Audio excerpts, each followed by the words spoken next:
ఎలా ఉండాలా? బ్రతిని క్రీస్తు కోసం బ్రతకాలేక చావైతే లాభం. పచ్చ కాబట్టి మీరు సమయంలో చూసారా? పచ్చ కాబట్టి ఎలా ఉంటాడు? పచ్చగా మారిపోతాడు. వాడు ఏం పట్టింది అంటే పచ్చిగా వచ్చింది, అందుకే వాడు పచ్చగా మారిపోయాడు. పచ్చి కావచ్చు ఎలా పచ్చగా మారిపోతాడు, క్రీస్తు పట్టినోడు అలా మారిపోవాలి. అలా అయితేనే మన దేవుని రాజ్యాన్ని పొందుతాం. ఎలా ఉండాలన్నా? పచ్చి కావచ్చు ఎలా పచ్చగా మారిపోతాడు, క్రీస్తు పట్టిన వాడు అలా మారిపోవాలా. ప్రార్థన వస్తూ పోతుంది సరికాదు అని వాడు ఎలా మారాడు? క్రీస్తు పట్టిన వాడికి కూర్చున్నా లేచిన ప్రార్థన ప్రతి విషయం దేవుడి మాట చెబుతున్నాడు, అందుకే వాడు క్రీస్తు పట్టాడు అని చెప్పే వ్యక్తిగా మనం నేను ఉంటావా? తెగించే వచ్చి మనం లోకానికి నేను అందరూ తీసుకున్నానని మా బాబు తీసుకున్నాను. ఏదైనా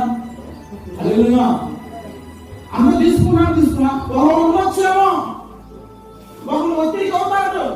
ఇంకెన్నాళ్ళు తీసుకొచ్చి ఏం తీసుకునేది?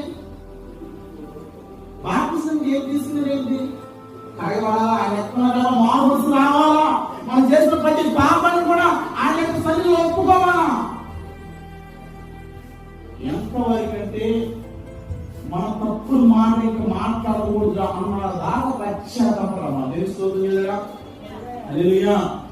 కొంతమంది ఏమనుకుంటారంటే ఆ పాపని తీసుకోవాలనే నా పాపాలు కరిగిపోయి ఇక నాకు తిరగలేదు, ఎక్కడికి డైరెక్ట్ గా మధ్య ఏ పోలేదు, రాజ్యానికి.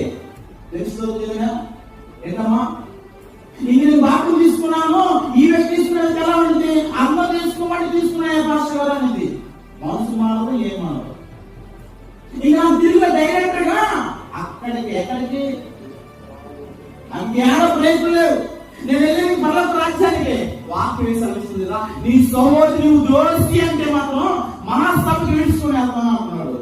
ఎన్నిసార్లు అంటే మనం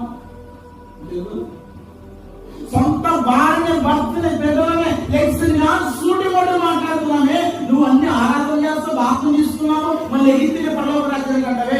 సహోదరి ప్రేమించిన వాడు శ్యామ వస్తువు. నీ సహోదరి మీద మోసమే మాటలు చెబుతుంది. ఎలా నీ దేవుడు రాజ్యం ఇస్తాడు? అది కొనుక్కునేదా వస్తువా? కానే కాదు. ఎలా అని మనం జ్ఞాపకం చేసుకుంటే ఎలా దొరికింది? దేవుని యందు మనం నమ్మకం. అందుకనే మీ అవయవం నీది